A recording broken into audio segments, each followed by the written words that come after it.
Hi, my name is Jarrett Hack, and I'm going to be showing you how to use Adobe Spark and to create your own poster for today.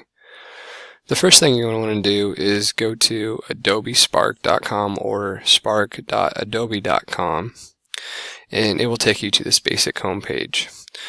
Once you have either logged in or created an account and you're at this home page, you are going to go up to this big blue circle with a plus sign in the middle of it, right in the middle of the page, and you're going to go ahead and click on that, and then you're going to have three options pull up.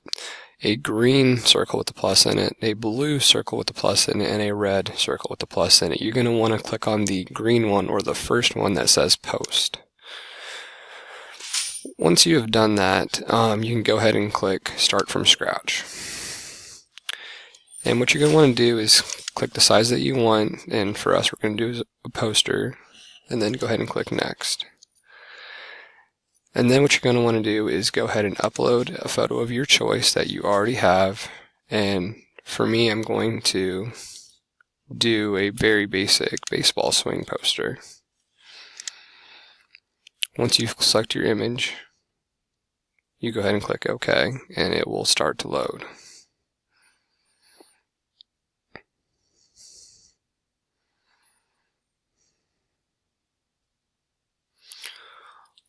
Once loaded, you can resize the image any way you want and adjust to what you are looking for.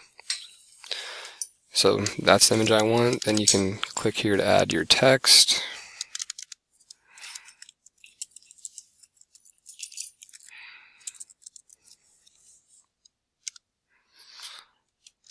Adjust the text any way you like it, and there you go. And that is how you make a poster in Adobe Spark.